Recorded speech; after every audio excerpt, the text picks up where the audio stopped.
Hey folks, welcome back to another superhero review. I'll be on third my review of Justice League, The Throne of Atlantis. Throne of Atlantis. That is on my channel right now. Remember guys, it's the mass profile picture. Thank you for the 190 subs guys. We're getting close to 200. Let's keep on going. I want to make it to 500 subs. We are, sorry, it's on my face, I'm sorry. Anyway, as y'all see, I'm wearing an Avengers shirt. This is also what I've been doing y'all is a superhero American on the YouTube channel. I've been doing what I call the 2010s era superhero reviews. And these are superhero movies that came out in 2010 decades, 2010 to 2019. And I'm on the year now 2015. And I reviewed Batman vs. Robin already. We watched that review. I put it on my super reviews playlist and my DC reviews, I believe, as well. Also, another Batman animated movie that was Animal Instincts that came after this movie. But anyway, this film is a 2015 superhero film. It is a sequel to The Avengers, the first movie that came out in 2012. It is the 11th film in the MCU, Marvel Cinematic Universe, once again directed by Josh Whedon and written by him, with an ensemble cast. That is the 2015 sequel, Avengers: Age of Ultron. Yes, which in my opinion, this was an awesome sequel. This has always felt like an underrated Marvel movie to me. There's quite a bit of movies that are underrated from Marvel, but this is definitely one of them. Like I've always felt The Incredible Hulk was underrated. I've always felt this film was an underrated sequel, just in my opinion. Yeah, don't hear people talk about it, which is a shame. I've always felt like it was a great movie. In my opinion, yeah, it's a good sequel. I think it's just as good as the first Avengers. In my opinion, I love both movies. Yeah. I think it's definitely better than Infinity War, but that's just my opinion. I like that movie. Just hated the ending, and it does get depressing with that movie. Anyway, let's get on with the review. I'm gonna talk about how the movie got made, and of course the sequel. Well, one because the first movie made $1 billion at the box office. The Avengers came out to the Avengers when the first Avengers came out in 2012 when it was released in 2012 and May of 2012 of course it was a big hit. It was a huge hit, made $1 billion at the box office. So of course they were going to make a sequel, not no question. There was going to be a sequel. Yeah. And of course you had two other sequels that had been released after this. That was Avengers Infinity War in 2018 and Avengers Endgame in 2019. So it'll be a while before we get to those. But Josh Whedon says, I have to take my movie assuming that people will only have seen the first one, possibly not even seen the first one. I can't assume that everybody went to see Thor: The Dark World or Captain America: Winter Soldier or Iron Man 3 in between. I have gone from one movie to the next and be sure what's happened, and not be salvaged to it. The model I'm always to build for my guiding story is The Godfather Part 2. Pretend this happened in between and it's a very different movie from Godfather, but you don't need any information. It's there in the film. In October 2011, Marvel Studios president Kevin Feige said the studio was beginning to look at the Phase 2 films, which started with Iron Man 3 and would culminate in the second Avengers movie. In March 2012, Josh Whedon, directed the first film, stated that he would want a sequel to be more small, personal, and painful.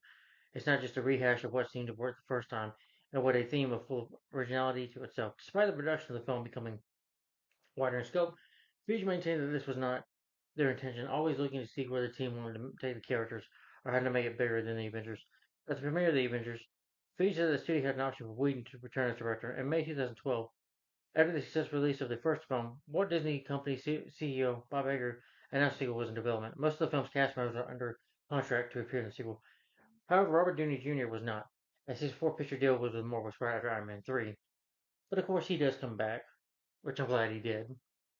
At 2012 San Diego Comic Con, Whedon said he was undecided about directing. However, in August 2012, Iger announced that Whedon would return to write and direct the sequel and develop the Marvel television series Agents of S.H.I.E.L.D. for ABC. Later in the month, Disney said a May 1st, 2015 release date. Whedon said his return for a sequel wasn't a tough decision. He thought it was not going to happen, but realized he desperately wanted to say more about these characters when he started considering it. I think the Russo brothers took after him, though. Yeah, they did.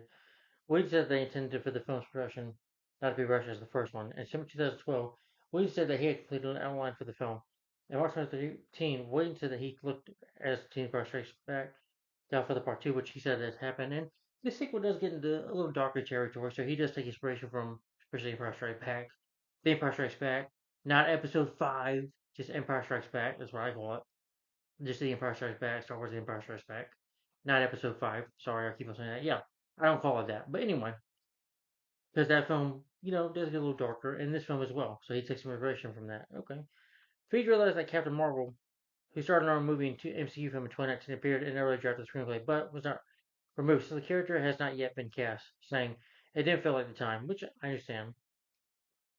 This is what I like about Marvel. They take their time with the characters. We didn't want to introduce her fully from the costume before you knew who she was or how she came to be. We even went so far as to shoot visual effects place for Captain Marvel to fly into Avengers headquarters at the end of the film. Those shots were reused, however, for Scarlet Witch instead. Feeds also revealed that an early draft of the script had a hoax Clinton detected near Saturn at the end of the film, but it was the final step to keep Earth based and leave his fate in order to displease rumors that a film based on Planet Hulk comic storyline was in development, which Marvel Studios had no plans to adapt that film at the time. Marvel later decided to adapt Planet Hulk into the film Thor Ragnarok, in which the Hulk is revealed to have left Earth after the events of Age of Ultron. So pre-production by April 2013, film was scheduled to begin in early 2014 at Shepperton Studios at the Hollywood Los Angeles studio. Premiere Iron Man 3, Whedon said that he had completely drafted the script. Started the storyboard process and met with actors. Whedon also mentioned that he wrote with Downey in mind, included a brother-sister art from the comic books. Later confirmed that he was referring to Quicksilver and Scarlet Witch. Whedon explained that his routine for including the characters in the film powers are visually interesting, with no problems, as Whedon had on the first one, strong powers. Those powers are super speed, spells, and telekinesis. Spiritually, which they can do that will keep them sort of keep it fresh. Though caution, he was not throwing it more in characters for the sake of doing that. Whedon stated that the twins allowed him to add more conflict, which do not like the United States and the Avengers. The Avengers are like the world power, and not everybody's on board with the Avengers coming in and starting fights even in the name of justice, because Marvel Studios shared the film's rights. Quicksilver and Scarlet Witch, which went to Fox, they had to avoid conflict with Fox's X-Men films. Whedon introduced two important characters to the Marvel Cinematic to the MCU complete on his terms for the first time, which allowed him to connect their origin stories to the universe that created the avoided concept of mutants. Whedon relished his storytelling opportunities by introducing a character with telepathic powers. It meant that we could spend a little time inside the Avengers' heads, either their past or their impressions of what's going on their fears, or the above. By May, Downey had entered negotiations to extend his contract, and he described as well as Iron Man in the film. A month later, Downey signed on to return for the several Avengers sequel, as well as the third Avengers film. At the 2013 San Diego Comic Con, Whedon announced that the film would be subtitled Age of Ultron. Despite the subtitle, the film is not based on the 2013 comic book miniseries Age of Ultron. Feature explained that they simply liked the title of Age of Ultron, but the plot was taken from the decades of Avengers story arcs. Whedon added that the Ultron's origins would differ from his comic roots. Hank Pym would not be involved in the Ultron's creation, I guess like he was in the comics. Whedon disclosed that Edgar Wright had rights to the character first thought his inclusion in Ant-Man, which was already in development. Ant-Man, of course, starring Paul Rudd, came out the same year. But this was May, and that came out in July, I believe. He also thought that Ultron needed to be convinced to the Avengers, and since they already had Tony Stark and Bruce Banner on the team, it would not make sense to bring in a third scientist. We know that the film would have a darker tone due to Ultron's involvement. The title of the film came as a surprise to many fans who were expecting Thanos, the mastermind behind the events of the first film, to be the main villain of the sequel, which Whedon saying Thanos was never meant to be the next villain. He's always been the overlord of the villainy and darkness, which is fine. I will say this spoiler alert: you do get a cameo, post-credit scene with Thanos, but just for like 5 seconds. But Thanos is not the villain in this movie. You don't get that until the Infinity War. Again, this is what I like about Marvel. They take their time. Even to build up with Thanos, it takes time. Yeah. Commenting on finding the right balance between technology, fantasy-based heroes, and Avengers of Ultron, Features explained that Iron Man is a technology-based hero. That these films are based on those. Thor is a fantasy-based hero. Uh, with magical and stuff. Casting continued. They announced that James Spader will play Ultron. I think they asked him to, or, of course paid him to do it. Yeah, of course he's doing it for money. But he did it. He did a good job. And even the casting, Chris Evans says he was intimidating. It seems like the cast had like a real fun time making this movie. This, yeah, and like I said, this is the Blu-ray half of the movie. You do have a bit of the making of the movie, which is nice to see. You don't get that with some of these Blu-rays I have. And of course, with the sequel, you get new characters. Yeah, you don't see him here, but well, of course, you get Vision, played by Paul Bettany, who voiced Jarvis. Yeah, and you get Gabriel, which you can see the cast was having a good time doing this film. But Elizabeth Olsen and Aaron Taylor Johnson, they play Scarlet Witch and Quicksilver respectively. Taylor Johnson had been in negotiations since as early as June. Olsen's potential involvement was first reported in August. By the end of the year, Mark Ruffalo, Chris Evans, and the Chris Scarlett Johansson, all the other cast members, they came back. Even Don Cheadle came in this movie, and so did Anthony Mackie. They don't have a lot of parts in the movie. Though. Paul Bettany, who voiced Jarvis in previous films, was cast as the Vision. Whedon said juggling of the characters in the film was a nightmare. He explained because it's an ensemble cast. The joy of the Avengers is they really don't belong in the same room. It's not like the X-Men who are tortured by the same thing in their similar costumes. These guys are just all over the place, and so it's tough. This is as tough as anything I've ever done. On January 24, 2014, Association announced that the filming would take place at Fort Valley, and some of the film will be shot in South Korea and some other countries. Filming began on Tuesday, February 11th, 2014, in Johannesburg, South Africa, being postponed that Monday. Second unit crew shot action sequences without the main cast to use as background place for the scenes featuring the Hulk CGI. By mid-March, Christmas photography had begun at Shipton Studios near London and was scheduled to film there for at least 4 months under the working title After Party. Shepperton was also at locations in England, allowed Whedon to get a number of different looks and textures and moods to give the film different and fresh aspects from his predecessor. Production designer Charles Wood built an enormous new Avengers Tower set, one of the largest set ever built for a Marvel film after it was destroyed in the first movie by Loki. Yeah, it's the Avengers Tower they call it, which is cool. The set featured multiple connected environments and levels. Filming in South Korea began on March 30th on Maple Bridge, continued through April 14th at certain locations. Cinematographer Ben Davis, who also worked with Marvel and Guardians of the Galaxy, shot the film in a main unit of three Ariel Alexis cameras. Davis said the Alexa was Marvel's preferred camera. We were locked into that choice from the start. Davis also used Blackmagic Design's Pocket Cinemas cameras to meet the needs of the second unit. June 14th, the IMAX Corporation announced that the IMAX release of the film would be committed to IMAX 3D. Some of the cast members like Stellan Skarsgård, Anthony Mackie, Idris Elba, Tom Hiddleston, as part of the roles from the films. But Ellison says did not make it through. They were cut, with Williams saying that if shot didn't play and he did not want the film to be filled over stuff, which is fine. According to Ellison, test screenings, audiences had oversimplified these roles. They thought that because I was in it, I was controlling Ultron. It was actually he was expectation. Which I'm kind of glad. Don't get me wrong, I love Tom Hiddleston as Loki. He's great, but you didn't need him in this film. We already had him in the first movie, in the first two Thor movies. Time for a new villain. Yeah,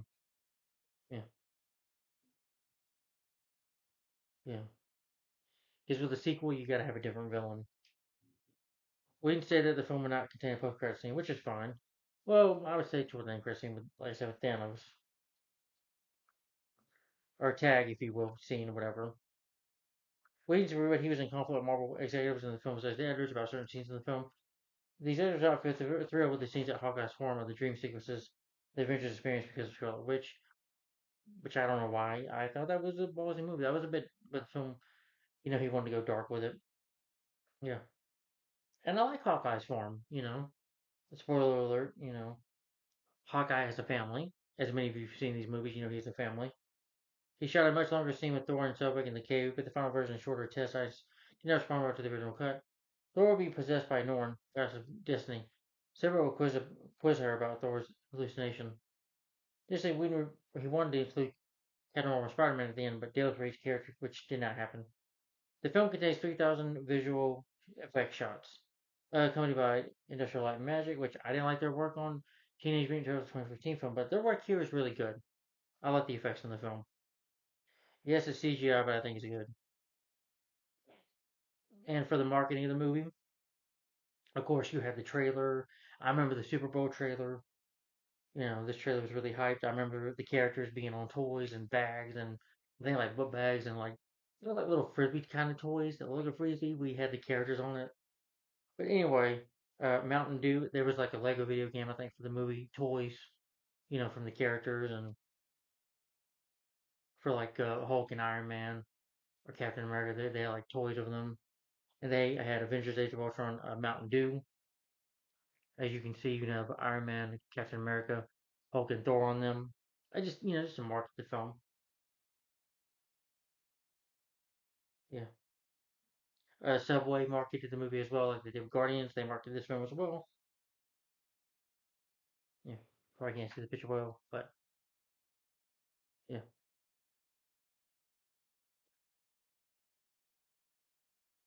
Yeah.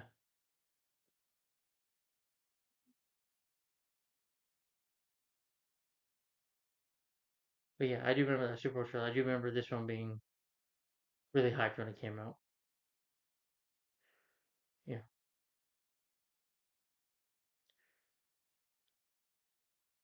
Of course, they promoted it the same day of Comic Con, I'm sure, throwing the trailer, and you got trailer two, you got trailer, you got TV spots as well. But those trailers, there's a marketing tool.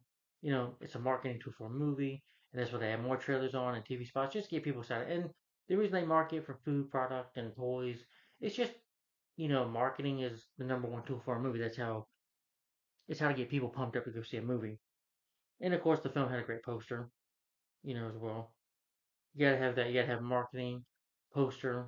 That's all what you need to market a movie. Yeah, that's just. I remember this. Yeah, awesome poster. Yeah, it's got to intrigue you to want to see the movie as well. But for the cast of the movie, you have Robert Downey Jr.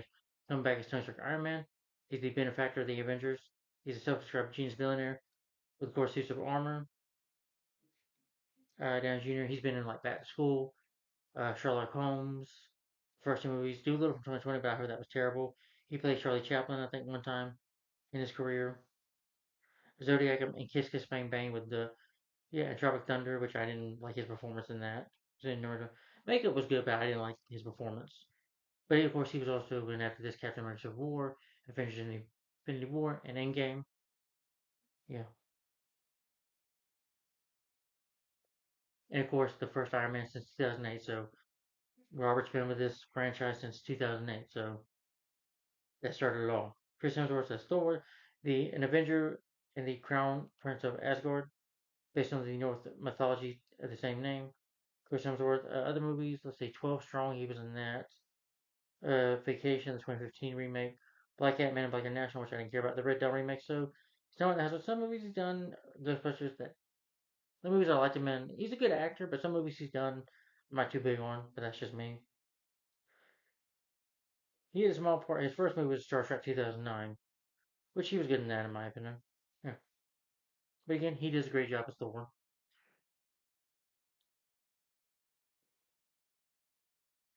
And you have Mark Ruffalo as Bruce Banner Hulk. He's an Avenger and a genius scientist who, because of the exposure to gamma radiation, transforms into the Green Monster when enraged or agitated. Mark Ruffalo, though, he was in a movie just like Heaven, Zodiac. Oh my gosh, that's really Robert Downey Jr. was in that movie too, and Jake Gyllenhaal would play in the MCU as Quentin Beck, aka Mysterio.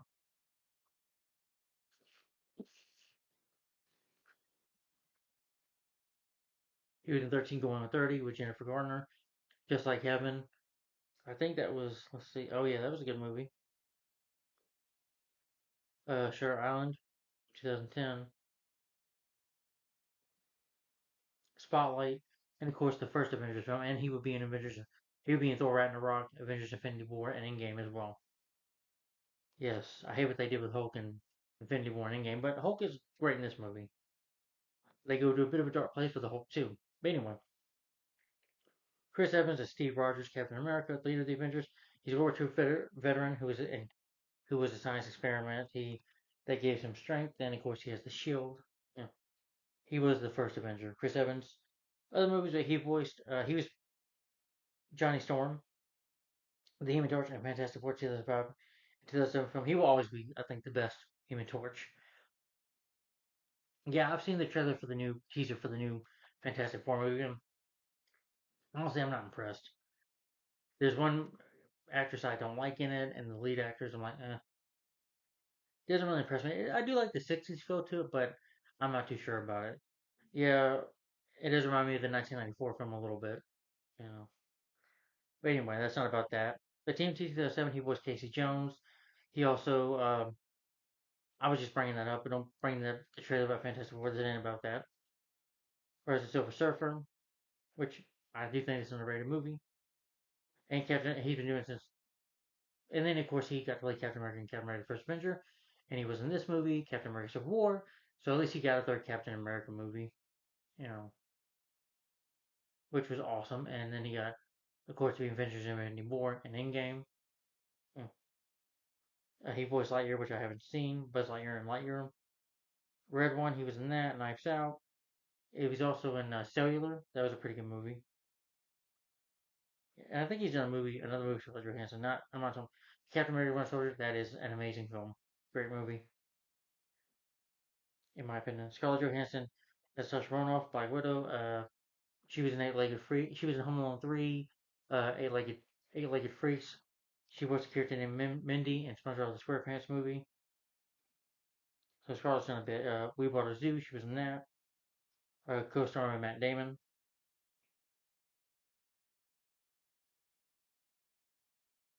And Jeremy Renner as son bartender Hawkeye. I like that they do more with this character. Jeremy, unless you want the Bourne Supremacy. I mean the Bourne Legacy. Whatever you want to call that movie, that was forgettable. I'm not really a huge fan of that franchise anyway.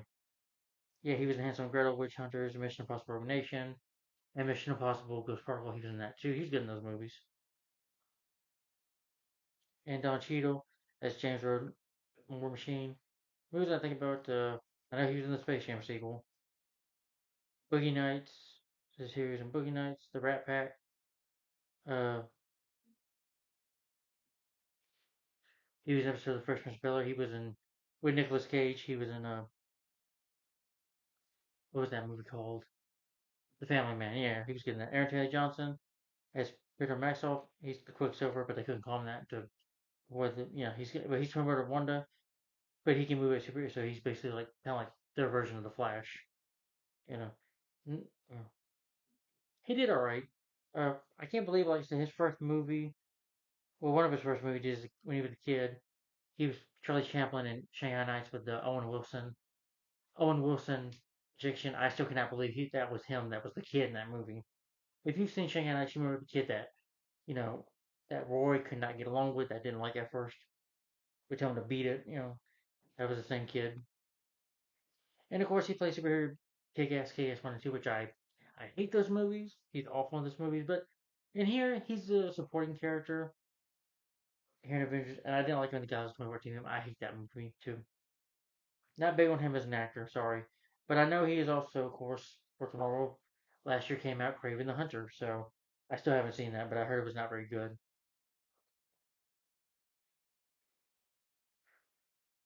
Yeah, and Elizabeth Olsen as Mona Maxoff, the twin sister, an Avenger who can engage in hypnosis and telekinesis. Elizabeth Olsen, though, she was in Guys of the 2014. But I didn't like her in that movie. I don't blame her. She just worked with Garrett. She was just working with a bad writer. But in here, I didn't like her character at first because for being a villain. But I liked her in this movie. She's grown a lot. But she went on to be in Captain America: Civil War, Infinity War, and Endgame. Uh, One Division TV series, which I still need to see. And she fully became Scarlet Witch. She was a villainess and the villainess and Doctor Strange: The Multiverse of Madness. I thought she was good in that and creepy as well. That's another Marvel movie that becomes pretty dark. Feels like a horror film when you watch that movie. Anyway, Paul Bettany as Jarvis and Vision. Bettany voiced Jarvis, stars Elkin Penn in the previous films, cast again as the Vision. Paul Bettany, he was in Firewall with Harrison Ford. Played the villain in that. He was real good. Beautiful Mind, The Night's Tale. I think he knew Heath Ledger. Yeah. Solo Star Wars story, which again I haven't seen, but he's been voicing Jarvis since the first Iron Man film. Yeah. Kobe Smulders as Maria Hill. She's been in this franchise since the first Avengers, and she was in Captain America: The Winter Soldier. Let me see. And Delivery Man with Vince Vaughn. Let's see. Was she in other Marvel movies? She was in Infinity War, which in Endgame, just as a cameo though. But we see. I think the last Marvel movie she did was Spider-Man: Far From Home. That came out in 2019. Anthony Mackie as Sam Wilson. Falcon. His first appearance was in Captain America: The Winter Soldier. He's in films like 8 Mile, Brother to Brother, Pain and Gain. I liked him in that. Eagle Eye. He was in that. He was good in that film. Captain America: Winter Soldier. That was his first appearance. And now for Don Cheadle, he was in Iron Man 2. That was his first appearance. You know, not the first of the character, but his first time playing the character. I mean, Rhodey. And for Sam Wilson Falcon, Winter Soldier was his first time. And of course, he had a small part in Ant Man. Well, small part. Excuse the pun, but had a little fight with Ant Man in the Ant Man movie that came a year after. That came like a month after, 2 months after this movie. Then he was in Captain America: Civil War, Avengers: Infinity War, and Endgame. Then yeah, Captain America: Brave New World, which I know that comes out I think next week. Yeah, that comes out this year. But then yeah, then it was Peggy Carter. She was in the first film, Captain America: First Avenger, and a little bit in Civil War. I mean, Winter Soldier, but they CGI her. Idris Elba as Hemdo.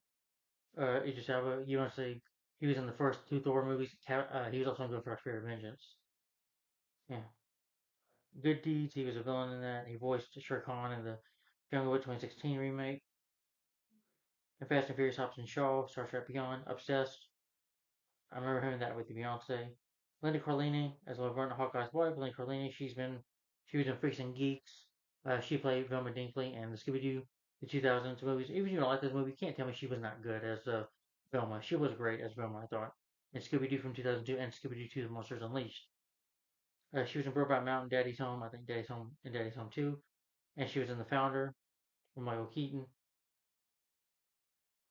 Stellan Skarsgård as Eric Silver, who's a friend of Thor's. He was in Robin Williams. He was in Good Will Hunting and the Glass House, I think it was called, or Diane Lane. Anyway, he was in some of the Pirates of the Caribbean movies as Bootstrap Bill Turner, Mamma Mia, and of course he was in the first Thor movie.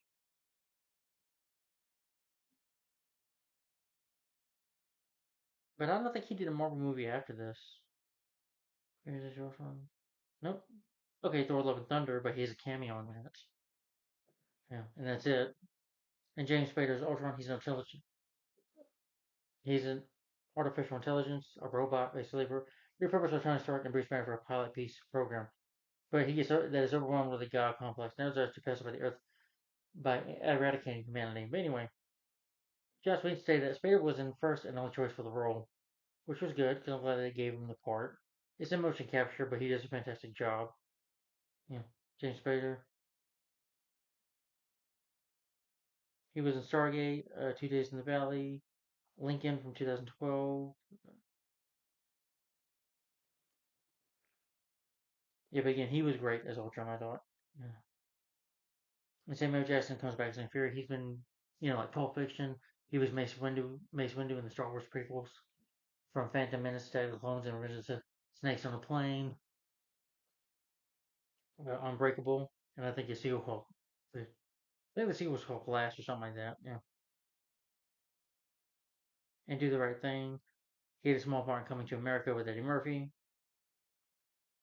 and he was in Die Hard with a Vengeance with Bruce Willis, Shaft from 2000, Coach Carter, Kingsman Secret Service, Kong Skull Island. He was villains in those movies. Thomas Kirchman and Harry Goodman reprised roles as Baron Wolfgang von Strucker and Dr. List. Andy Serkis portrays Useless Cole. I met Andy Serkis in real life. I met him last year. Funny, he was almost getting close to being a year ago almost when I met him, but real nice guy. Really nice person. And terrific actor, in my opinion. Alright, for that's it for the cast. The film was written by Joss Whedon, who of course directed the first movie.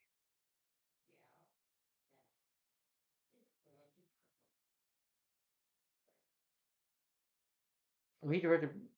He wrote the script, didn't direct Buffy the Vampire Slayer movie. He also wrote the script for the Toy Story movie. Atlantis: The Lost Emperor. Did the story for that movie. Alien Resurrection, Titan AE. I like Titan AE and uh, Atlantis: Lost Emperor. They're underrated, especially Titan AE. That's an underrated movie in my opinion. Uh, yeah. And of course, he's uncredited for being a director, but wrote the script for Justice League 2017.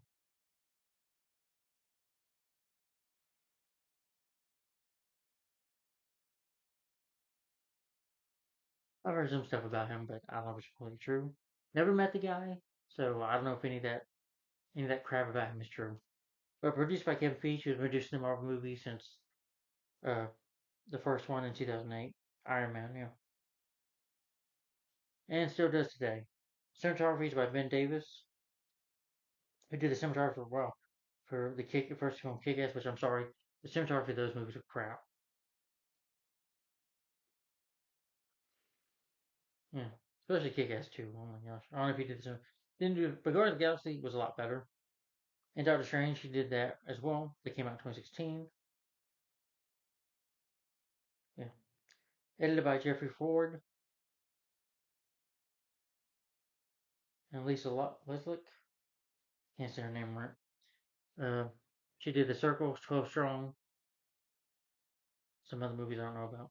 Music's by Brian Tyler and Danny Elfman. Yeah, he did the music score for Rambo, 2008, Eagle Eye, the Expendables films trilogy, Iron Man 3, and Now You See Me. And going to it with Danny Elfman. Danny Elfman has done musical for many superhero movies, starting with Tim Burton's Batman '89. So it was great that they were able to get him into this movie, a bit of the soundtrack for this film. Yeah, and of course he did, for Batman Returns, did the awesome classic music score for that. Darkman, uh, Dick Tracy from 1999, uh, Hulk from 2000, and Lee's Hulk. He did the music for that, Spider-Man 1 and 2, and of course recently Doctor Strange and the Multiverse of Madness, and Men in Black. There's a comic book movie, so he did, yeah. Uh, he music for other Tim Burton movies. Basically, Tim Burton, like Pee-wee's Big Adventure. They're not superhero related. Ever Scissorhands, Mars Attacks, Sleepy Hollow, Big Fish, and Alice in Wonderland, the remake, and Oddly Great and Powerful. So, but he's always been Danny Elfman's always been one of my favorite composers. Production company is Marvel Studios, distributed by Walt Disney Studios Motion Pictures. It was released May 1st, 2015. It's 141 minutes long, about 2 hours and 21 minutes, including within credits. The budget is estimated around 400 or 495.2 million dollars, or a net of $365 million to get this film made, and it made $1.405 billion at the box office. So it was a huge hit. It's the fourth highest grossing film of 2015, fifth highest grossing film of all time during its run. Then of course it got sequels as well, but it was another, and it did get positive reviews from critics. It just feels like an underrated movie. When it came out, I remember some people not being too big on it, you know, or didn't like the movie. I guess I can't really say that for sure, but I can only give my own thoughts here, people. So, but now getting into the story of the film. Sorry, I'm 30 minutes in. Is that the story? Of course, the Avengers, they're still fighting crime. They're still fighting for justice. That's their job, protecting and saving people. That's what they still do. But in here, you get Scarlet Witch and Quicksilver, and you get Vision. So, of course, with the sequel, you get new characters and new villain, Ultron, who is a robot that was created by for peace, but he goes, but Ultron goes mad. He thinks that in his mind, the world, not only to save the world is to make it distinct. Kind of like if know the story of Noah's Ark. He wants to wipe billions of people out. He wants to destroy the entire Earth. Kill billions of people and rebuild it in his image. You know that, and thinks that the world needs to be saved. But that's just between his minds, and of course the Avengers have to stop him. Anyway, the plot is that when Tony Stark jumpstarts a dominant peacekeeping program called Ultron, things go terribly awry, terribly reinforcing him. The rest of the Avengers, Thor, Hulk, and the rest of the Avengers, including Captain America, Black Widow, and Hawkeye, and even Nick Fury, come out of hiding after what happened at the events of the Winter Soldier. The Avengers, they assemble. As the fate of the Earth hangs in the balance, the team is put to the ultimate test as they battle Ultron, a deadly terror hell-bent on human extinction. Along the way, they encounter two mysterious, and they basically, Ultron wants to destroy the world, wants to extend people, and so the Avengers have teamed up. Along, they encounter two mysterious new people, new powerful newcomers. That is Petrio, Quicksilver. I'm just going Quicksilver. I don't give a damn. And Wanda Maximoff, played by Olsen and Johnson. At first, they're against the Avengers, but they team up with them. Along with their team up, they must defeat and stop Ultron from destroying half the world, from extending having life. They must protect the Earth as they do best, and go along through some personal battles along the way. And they must have to stop and defeat him once and for all. They must destroy Ultron before he succeeds. And that's the plot for you.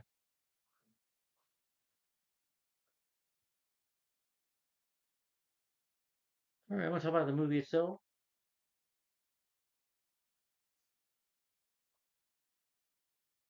And then after talk about the movie, so I'm going to read some quotes. Then I'm going to give my final thoughts on the film.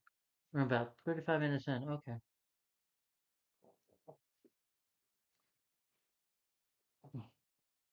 Oh, they drink some water. And again, like I said, this is a Blu-ray have. It is nice to get some features on here. Yeah. But anyway,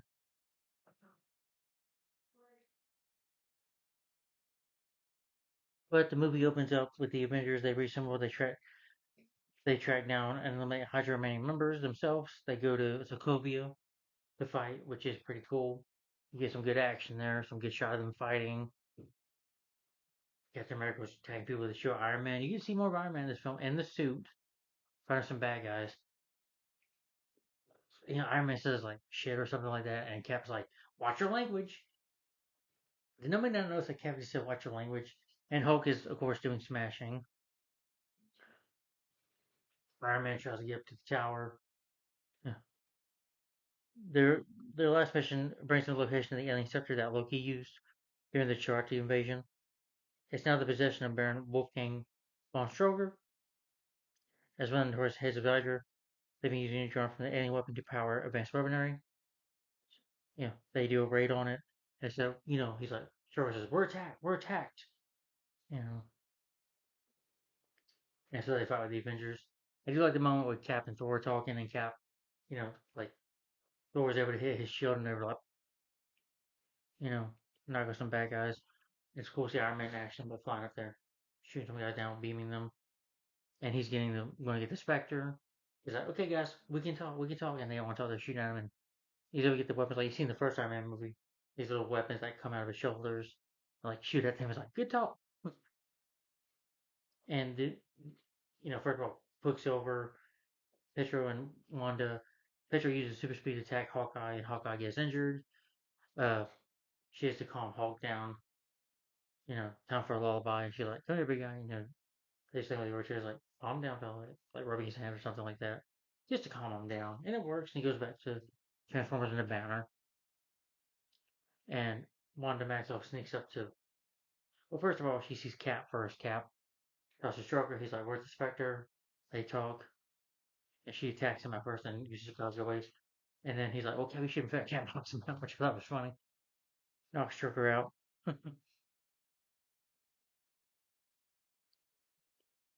Star finds the Spectre and wanted to stop him by using her powers.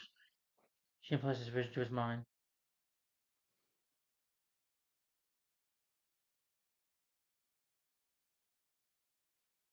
Yeah. So she, can go to your mind as well.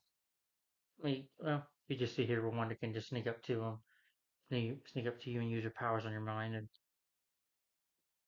Tony sees this vision where the Shirati launch another attack, an even larger invasion, and he sees the Avengers there, including Hulk, Black Widow, uh, Thor, and even Cap. Cap's like, in this vision, you could have saved us. You failed, Tony. You failed.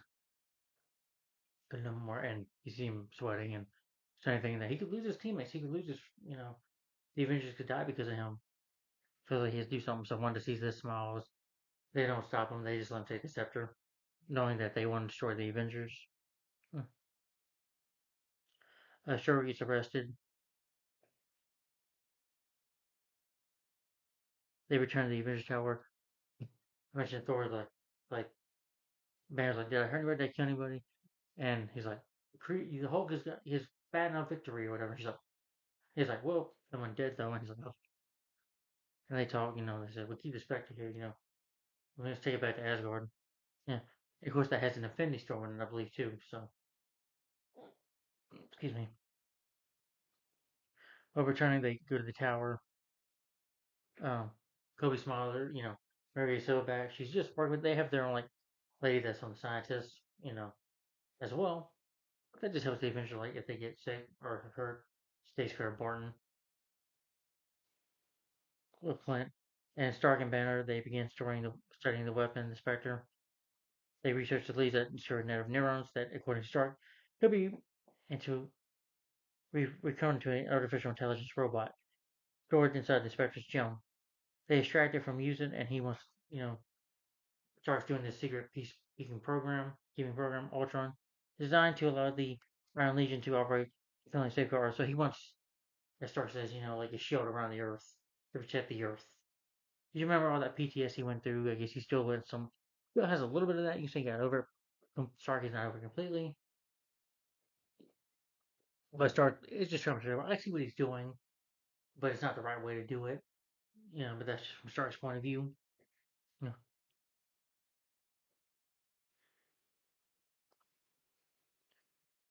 it does meet with little success, but they work on it more. But the Avengers decided to throw a party, and I liked it when Stanley was there, and Stanley has a special drink by Thor. He just give me a pal. Or there's even scenes where Natasha and Bruce are flirting with each other, and there's a little romantic flings between them. He's like, oh, Natasha's I was like, Cap's like, her way of flirting. He's like, what do you mean her way of flirting? Like, it's hitting or fighting. But she opens up to him as they can show that they like each other. Uh, you see John Cheeto coming there in part two. He's trying to tell a joke to Thor and to Maria Hill, Thor, and Tony's trying to tell them a joke, but they don't laugh. Other people do. He's like, so that was funny. He's almost been a boom or something like that. And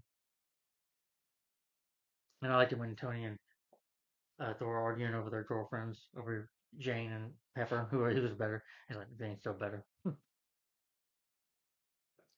They throw the party. I like it when they decide to, try to pick up Thor's hammer. Tony throws it, then he gets his Iron Man hand, armor hand to try to pick it up. Still doesn't work. Uh, Plan tries it, doesn't work. You know, I can't do it, but I like it when Bruce just tries to, pretends to get mad. That was hilarious. And they were looking at him like he's crazy. And then Cat nearly almost picks that thing up. But all of a sudden you have Jarvis. Ultron immediately determines. Ultron, activates. He's like, "Who am I? Where am I?" And he's like, "Hello. You're created by Tony Stark." He immediately determines that the only, he's a Tony Stark, so he learns about the Avengers by using his knowledge. He's using artificial intelligence, so he learns about them real quickly. And he throws out, Ultron immediately determines that the only way to save Earth is to eradicate humanity, which he deems as the prime factor in the planet's turmoil. Jarvis attempts to stop him, though, but he attacks Jarvis to the computer, then takes control of the Iron Legion and armors. After the Avengers finish their party, when they, they're trying to pick up Thor's hammer, Thor's like, I claim you and you, it's not worth it. And then, yeah, this is why you see him, Ultron comes. They're like, now you think you could fight well? You think you could do this well? He's like, Ultron in the flesh. There are no strings. There are no strings on me.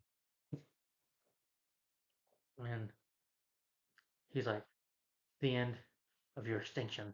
And then he gets his robots to attack. You know, Cap fights one of them. Iron Man and Tony and Rose just run away. Run off, and he gets away. Yeah, and then you have the No Strings Attached playing song. But after their attack, the Spectre is gone. Thor, comes up and you know picks, grabs his neck, grabs Tony's neck, picks him up. He's like, "You don't know what you're doing. This is your fault."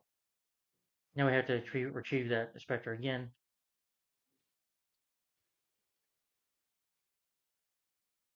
He's gonna kill Chell, one of the doctors, but spares her life, but for a reason. So he flees to Sokovia. So he begins building robotic drones. Well, he meets up with, he's able to contact Wanda and Peter. Uh, Quicksilver contacts them, and he says, "I need to have some of their Avengers," and he's able to manipulate them into helping him. Even though they don't know his real plan, they think his plan is to destroy the Avengers, and that's it. Let's take on the Avengers. And I like, the looks on his face, the emotion, the mystery on his face. That was good. They do it though. I thought they did a good job with Ultron. Yeah. But the reason they want to show the Avengers, they have a vendetta against Stark because they found out the Stark Industries bomb killed their parents,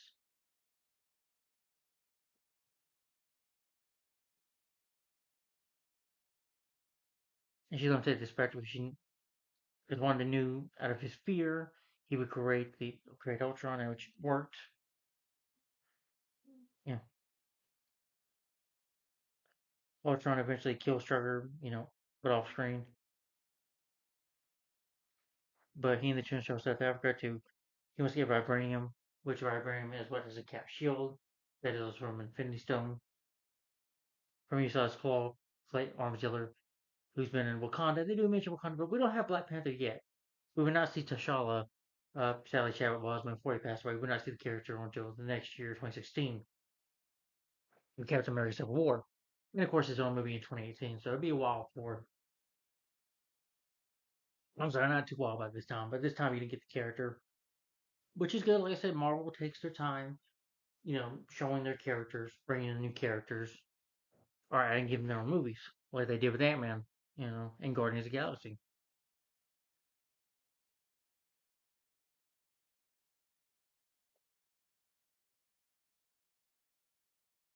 Yeah, but they use this claw, and first of all, Andy Serkis' claw says to them, you're one of his toys, one of Stroker's toys. He's like, he tries to shoot one of them with a gun, but Quicksilver's able, put the bullet back. Tosses like, but I know you two are not the boss. Let me talk to the boss man, and Ultron, appears up behind him. Ultron grabs and knocks him out. And so I'm not the boss, but I do need to talk to you. So he gives him the vibranium, and he says something. And he says, "You ain't got that much money. Billions and billions to make you richer." And he's like, "Tony Stark, you're just like Tony Stark. You sound like him." And he's like Tony Stark, huh? He's like, "Don't ever compare me, grabs. Don't ever compare. I'm gonna try to pull a gun, but with her powers, Scarlet Witch is able to stop him from drawing his weapon." And Ultron grabs him. Don't ever compare me to Stark. And Ultron really rips his arm off. It's like, "Oh, I'm so sorry about that. I didn't mean to do that. But don't ever compare me to Tony Stark." And this like red beams that come of his hands, attacks him. Don't ever compare me to him. He's like, calm down, little boy. Iron Man, Cap, and Thor come up to him, talking Iron Man and Ultron fight. They try to stop him, fight him, but they have to fight, deal with Quicksilver hitting him. Now, he does hit Cap a couple times. Cap tries to throw a shield, but Quicksilver's fast enough to hit Cap before he can grab his shield again. Even hits Hawkeye again. Hawkeye, of course, is using his arrows. They're fighting some of his robots as well. But one is able to go around while Quicksilver's using his superpowers. Like I said, Ultron says, we can hurt them, but you can get into their mind, which she does. I think it's Thor. She goes in his mind first, gives him hallucinations that render them invulnerable. And like Thor sees Asgard, celebrating. My eyes close, see everything. See what you've done. See what you'll destroy Asgard. And, he has, he's something that he's missing, and he was his nightmare of what Asgard would be like with him as king, or not being around. Natasha sees her past, which is interesting. Her past, I think, of the Avengers, she's got the most interesting past. She was in a place called the Red Room where they trained her to be an assassin, did some experiments on her, and then you see Steve's past of after the 75 years ago when he got into the ice. It would if that didn't happen, he would have had one last dance with a dance. Got to have a dance with Peggy. This way, he had that just for a short time in this past, and it just weakens their mind. She tries to do the Hawkeye, but Hawkeye, you know, is able to like put an arrow in her head to kill her, but just to give her a shot. It's like I've been in my control before. Not a fan. And Quicksilver pushes him, and Iron Man fights Ultron, and Ultron's already stealing all the vibranium, all he needs. He's like, I've been fighting you the whole time. I've been taking it. You'll get the count of it, but you better go save your friends. Of course he does, and they have to. And so he takes control of Hulk. She hypnotizes Banner, thinking, when they go green, he has turned to the Hulk. But at the time Hulk, Hulk goes to attack Jonesburg. Iron Man says, calling the Veronica, which is the Hulk Buster, which is awesome. Let's see, and you get the Hulk Buster scene. That was awesome.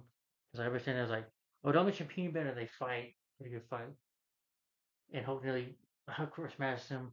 But he puts on a good fight with Hulk, go through buildings, fighting, and even doing these punches, and Hulk being like, spitting the tooth out. You're like, I'm sorry. And then when he gets thrown back, they do the punch like the picture I just showed you. The picture I just showed you right here, them doing the fight, that was pretty cool. But he's able to fight Hulk enough, Hulk's able to snap out of it. And he's also about to shoot him, Hulk's about to smash them. But Spider-Man punches him out.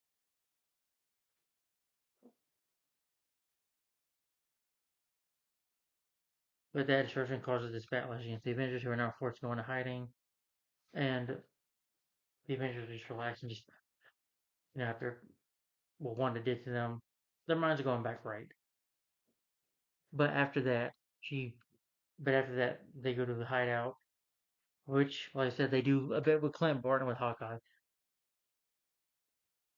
They find that he has a wife and two kids. Yeah. So they give him a character that he is a family man. You know. Yeah, you didn't think they do much of this character, but I'm glad they gave him a family. That was pretty good. I like that. I don't know why the studio I think complained about that, but I'm glad that Josh Whedon wanted to give the character, do something with the character, and give him a family.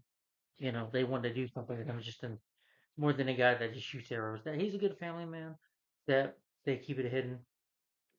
Linda Carlina, who I thought did a good job there, and they see them, and Thor and them there with Thor. Cap falls and like, he's like, well, there's something there, and he goes to visit Eric Silver, Stellan Skarsgård. Uh, he has a vision, which is the Infinity Stones, as he sees, and one of them is like the Mind Stone, which he goes to later, but he puts himself more to shock himself. Yeah, and they're talking about, well, we were supposed to protect the world, we messed up, and Nick Fury goes there and talks to Stark and Tony. I care about you, Tony. You did what you could, but you can't save the whole entire world sometimes.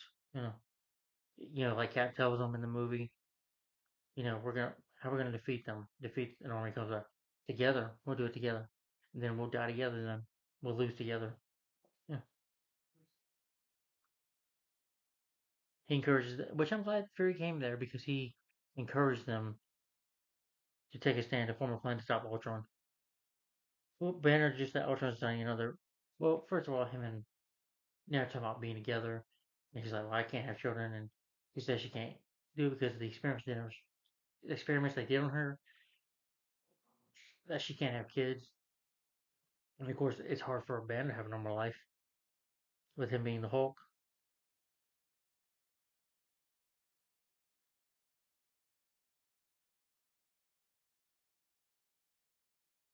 They want to run away and start a new life. When Ultron's defeated, they're going to actually try it.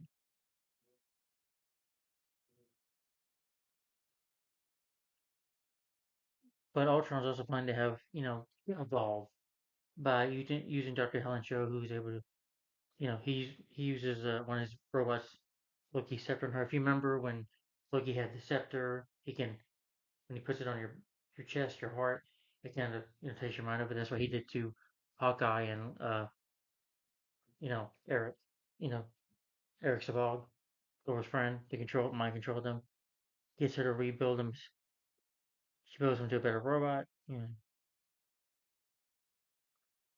South Korea, Ultra Wheels is planning to use the vibranium samples, which shows synthetic tissue from the radiation cradle to create a more powerful body for himself, with the spectral gem as a primary power source to encourage Ultron takes control of Chaos Bound of the Spectrum.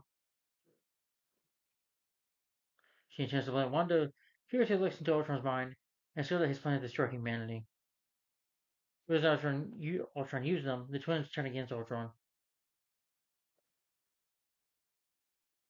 He's like, okay, what you saw my mind's like, he's like, he's like, the story of Noah's like, and he's like, yes, I'm planning to destroy the world. Humanity needs to be saved.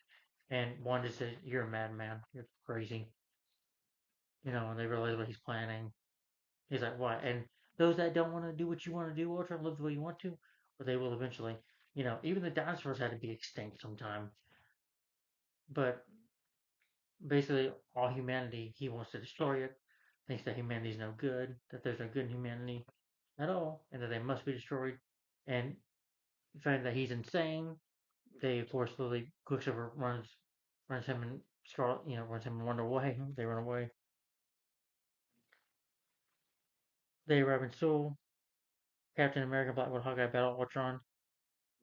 When Cap chasing Cap is wearing his suit, jumps onto the plane. I mean, in jumps to the truck, tries to open the truck, and Ultron's like, "Leave me alone." Ultron's like, "Can't you see the amazing thing I'm doing here?" Like, no, shut up. And they say more. And some pretty good fights though.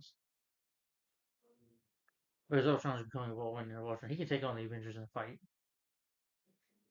Yeah. And there's a shield. That's what you've seen where Black Widow's riding the motorcycle. She gives him back his shield.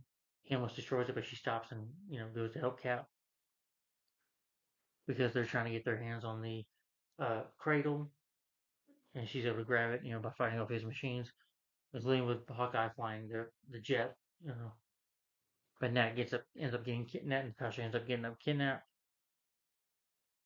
Captain America's on this train though. He doesn't have time to go save her. He's on this train, and Quicksilver like pushes him, and to block him, she uses her powers to block him. I'm talking about Scarlet Witch, Wanda, and so they pretty much have a train to catch. Quicksilver says some people, Scarlet's, and they said that they took Captain America that Stark's not thinking right, that that Ultron doesn't understand the difference between saving humanity and destroying it. He doesn't understand that difference, and that's why Tony's thinking the same.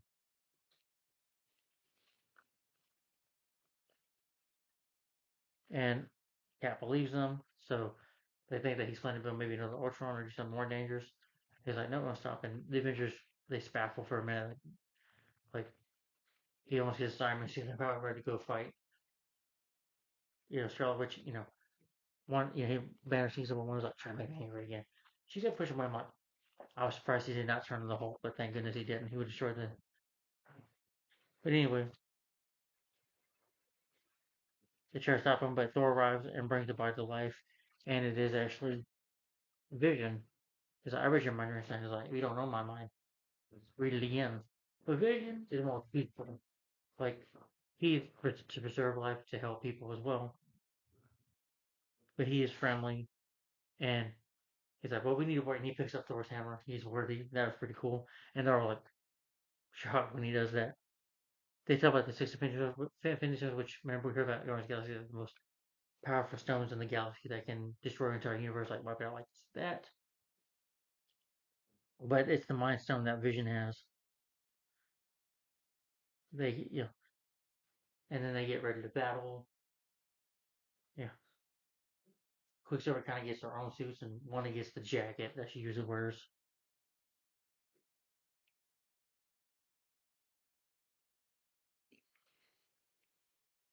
The Avengers find that Ultron has used their many samples and shared gravity technologies. Basically, Ultron, he's going to use it to pick up a city, and it'll be like almost close to in space in the air. When it drops, it'll kill billions of people, wipe out a lot of people. Yeah, so they had to prepare for a fight, and Iron Man goes to confront Ultron. They do fight, but Vision comes along, and Vision's able to take him on a fight. And Vision's afraid of him, knowing that he'll probably that Vision, the other Vision can really kill him. His intends to crash into the ground to replay a meteor strike, causing a mass extinction event, which will kill a lot of people. Banner rescues Romanoff. The Avengers evacuate civilians from the city, thanks to Nick Fury to fight there as well. Even one of the robots tried coming in, fight Shogun, but Nick Fury's ever like first one in the head, which I thought was cool, badass moment. And they use these giant pods, these giant planes to get them out of there. They evacuate all these civilians. I like it, when Cap is fight, is like, well, this one lady's about to die in a car and can't get her. The door flies down, catches her, and throws her up, and Cap, holds her. They ever get back up there. And he's like, well, you can't save one. And he's like, what? What'd you say? You shut up. Couldn't speak. Yeah, yeah.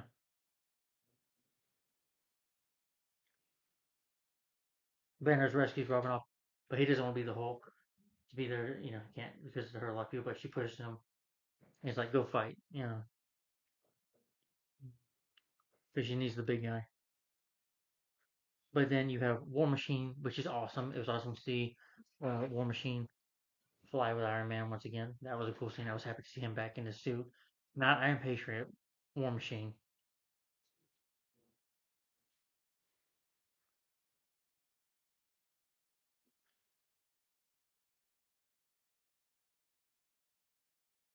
They wipe most of Ultron's drones out. Again, a lot of good action in there. You got Captain America hitting some of them with a shield. Yeah, Iron Man shooting at some of them. Hulk smashing them. I like the scene where Ross gets scared because Hulk smashes one. And they try to run from Hulk. uh, Ultron's like, then they have a final battle with him, and Ultron's like, "Yes, how are you going to defeat me now? This is what I wanted to fight all of you, faces all of me. How are you going to defeat me?" And then Iron Man says, like the old man said, talking about Cap, together, and they have a badass fight with them. Vision puts up a good fight too. Uh, then Iron Man, Thor, I think it's Vision as well, shooting their beams at him. Vision shooting the beam from his head. The you know yeah, and Thor's at his lightning, and Iron Man's just you know and they nearly halfway destroy him. He's like, oh boy. And he tries to take off. Ultron tries to get out of there by flying on the plane, by shooting at some of the Avengers. He tries to, Natasha tries to come down, but Ultron shoots at them. He protects her and shoots at Cap and shoots at, and spoiler, Quicksilver, Rachel Johnson's character dies. It's like, you didn't see that coming. Dies. And she's upset. Like, the moment she freaks out though, but he's like, it doesn't matter what you did or who you were in the past. Right now, what matters now that you're a Avenger, you gotta fight, fight and protect people, you know. But I can't babysit you. And but she, gets the courage and Wanda like a badass fights them off, protects people. And I like that when she's using her powers, she gets upset. She's like, destroys all those robots. And Hulk is able to go into the ship and, you know, and I like it. And I like the one over there. And Hulk is like, for God's sake, and he throws him out of there. Throws Ultron out, ass out of there, which I thought was funny. And Wanda grieves him. Wanda finds him. She's like, "You gonna find how far?" So she tears out his robotic heart. She rips his heart out, deactivates his device, causing Nova to plummet towards the Earth, forcing the other Avengers to flee aboard the Hellcarrier, which is Shield's carrier, Hellcarrier. He Vision rescues Wanda. Iron Man fires his Unibeam, and Thor summons a lightning strike. They reflect with the environment core. They destroy it, and they're able to save the city. It falls into a nearby lake, but it doesn't know people die. Iron Man's able to use his beams, like I said before.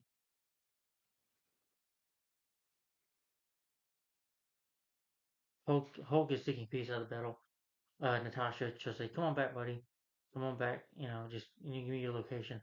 But he turns her off, and this way, say Thor Ragnarok comes into play when it's not was a Planet Hulk movie, which sucks. Though I wish he did get a Planet Hulk movie. That'd been awesome. But he gets thrown off to safety. Departs and Quinn. The last Rangers try to go away, but War Machine throws him so to the Vision. War Machine's like, who is this guy? But they destroy them. And then Vision finally confronts Ultron, who's basically battered and defeated and broken up. He's like, well, humanity was down. It's like, yes, humans are strange. They're odd. But some of them do have faith. There is faith that you can believe in humanity can be saved, you know. But sometimes people just think that war and all that stuff, it just happens with humanity. And he's like, how would you know? He's like, well, I was born yesterday and Ultron attacks and then he uses the beam his head and kills Ultron for good. And he didn't want to kill Ultron, but he had to destroy him. But then at the end of the movie, Thor goes back to Asgard. Black Widow misses him, but she has to move on, of course, as Nick Fury tells her.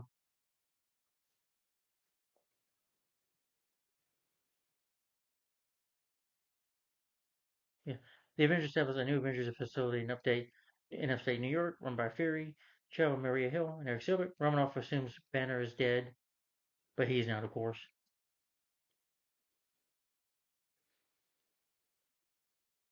They believe that the master will save the Vision, so Thor returns to Asgard to learn more about the Infinity Stones. That there may be somebody playing the roast that, of course, is. But we haven't got there yet. Thor and, Iron Man and, Tony and Steve talk. Just have a conversation, a goodbye conversation, like, well, maybe I'll just retire too. Marry Pepper and have kids of my own. And he kind of actually does, retire a bit. Well, he doesn't have a kid till Endgame. We don't see. Stark does have a daughter, though, but we don't see her until Endgame. Yeah. And he, like, that's 75 years ago, that I'm life is going. And then you have the Avengers, and Cap saying, are you ready for this? But they assemble a new Avengers team. He's like, Avengers assemble. That is, consists of uh, a new Avengers team that is Maximoff, Scarlet Witch, Falcon, War Machine, and Vision. So, and that was an awesome ending. And then the movie ends there.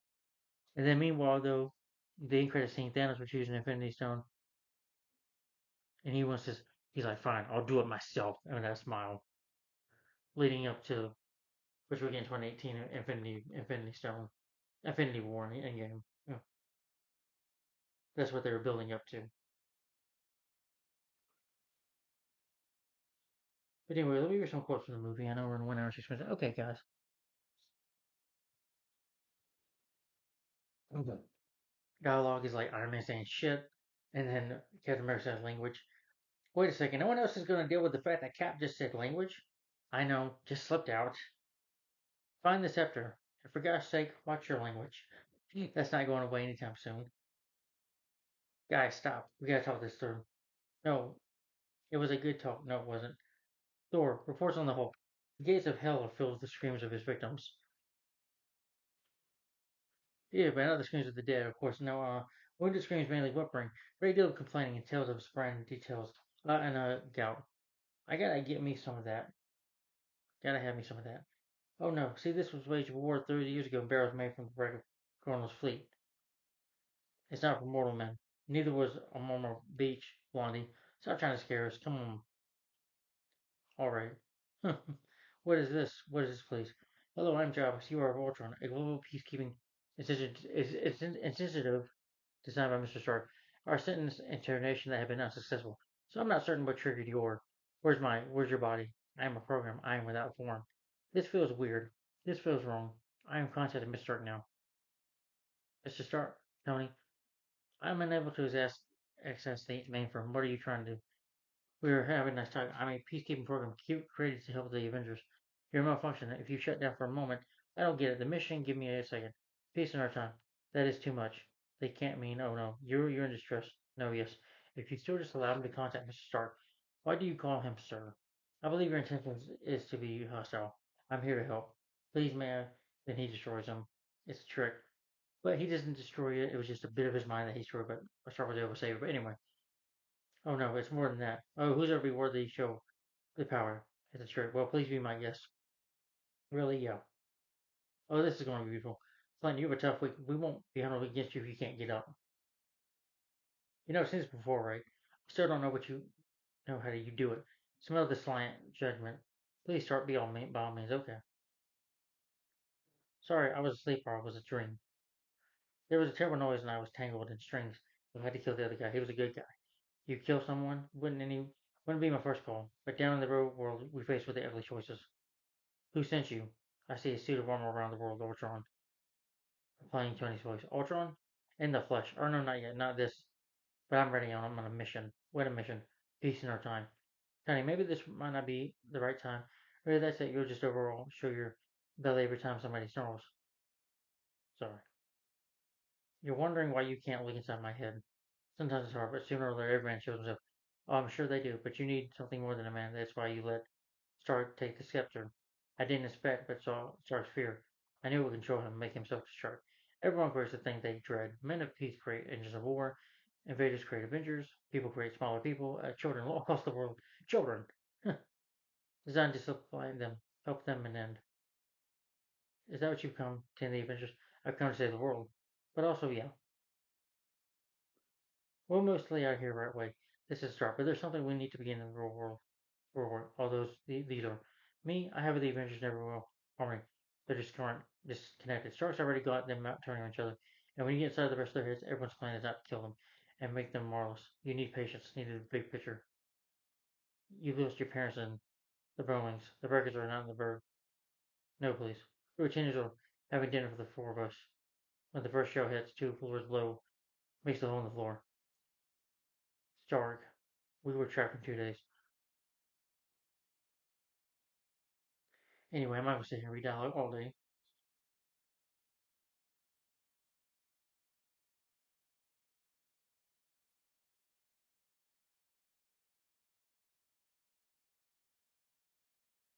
Alright. Let me get my phone putting on this phone. We down here. Hold on. Alright. So Avengers Age of Ultron. I love this movie. This is a great Marvel movie in my opinion. Um, Before I think about any issues though, what I like about it, I like the story of the film. I thought the story was really good. I like that they brought new characters like Wanda Maximoff, uh, Quicksilver, and Vision, of course. And I like the heading story. I like the story takes a darker direction. I mean, there's still humor in it there. The story is good. I like that Tony is afraid that an invasion can happen again, that the Avengers could die, and he feels guilty about it, that he needs to build suit armor around the world. But even though his intentions are good, they were just not done the right way. Because Ultron becomes a forward intelligence robot on his own, and he kind of doesn't think the right way like a human should. Let's just say, unlike the Tin Man, doesn't really have a heart. You know, just has intelligence in mind and thinking wiping out humanity is the only way to save humanity. That's the way he sees it protecting the world. But he can't tell the difference. But had a good story there. I do like some of that. It does feel a bit darker with the story there. And the Avengers seeing their past, it's a bit dark in places seeing their past a little bit. And messing with their minds, or the Avengers getting killed off. I'm like, wow, seeing that vision of them and how dark things can get for them. And the Avengers almost turning on each other. And yeah, I thought it had a good story in them. Yeah,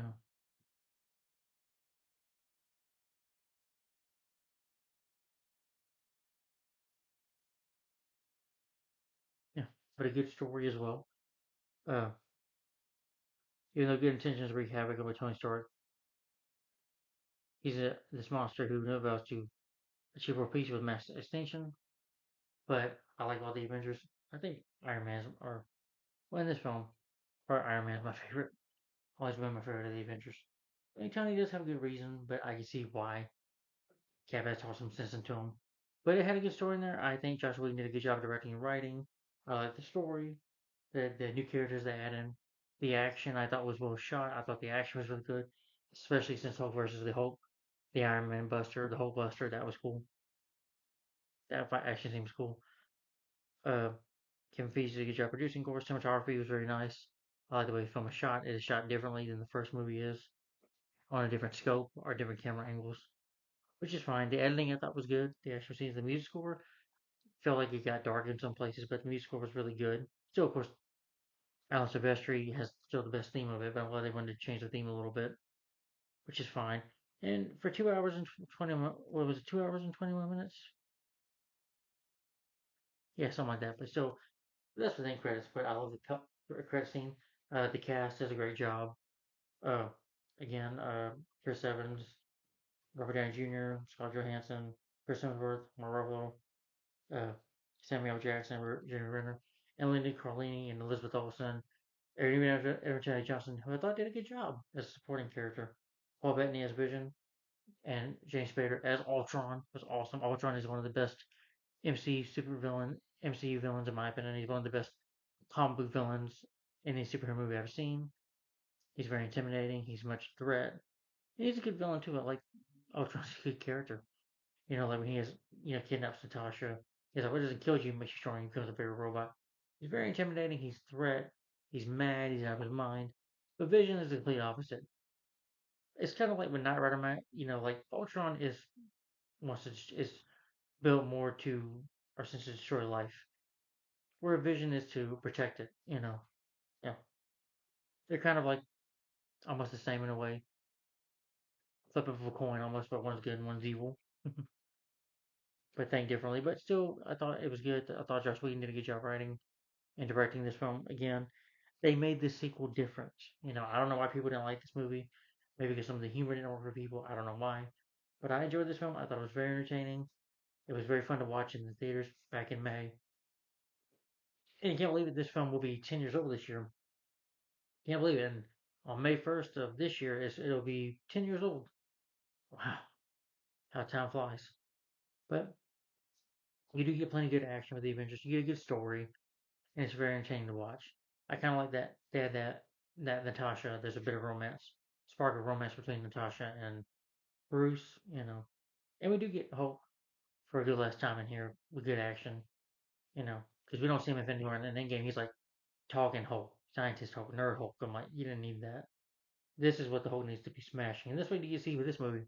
I like the scene where Robert's run away from him, or when he jumps on the plane, the plane and those on Ultron's like, for God's sake, see that's entertaining to watch. Hulk smashing, that's what I see.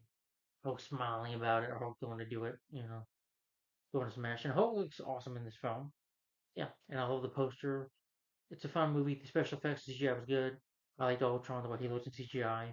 It was good CGI. He looked like threatening. James Spader did a great job, especially with the voice. He was very intimidating and scary even too. A great threat to the Avengers, in my opinion. One of the best foes. Yeah. Oh, it says you can download the movie on TV, on smartphone, and all that stuff. See Ultron there a little bit too. The ways you can watch the movie. I just watched it here on my TV, but Avengers of Ultron. Obviously, as I love this movie, Lieutenant Johnson. I don't think I'd want him in here, but despite this is still a great sequel. This, in my opinion, is just as good as the first one, if not even almost better than the first one. I'm sorry, but I think Ultron's a better villain than Loki, but that's just my opinion. But anyway, Avengers of Ultron, my rating for this underrated Marvel movie, MCU movie, I'm gonna give this a thumbs up. And like I said, yes, I do mean that in my opinion. I do feel this film is underrated, but that's just my opinion. But again, my rating for this film is 5 out of 5 stars and a thumbs up. So guys, tell me in the comments down below, what do you think of Avengers Age of Ultron in your opinion? Do you like it? Do you hate it? Do you think it's underrated too? What do you think of it? It's probably my favorite Avengers film. Yeah.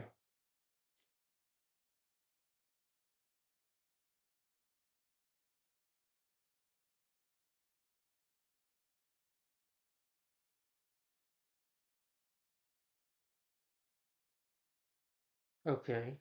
For the next review, it says this film was released on July 13, 2015.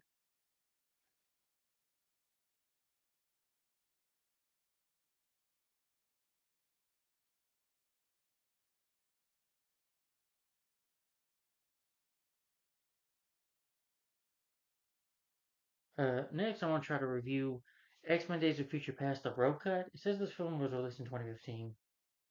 Uh, the original cut was 2014.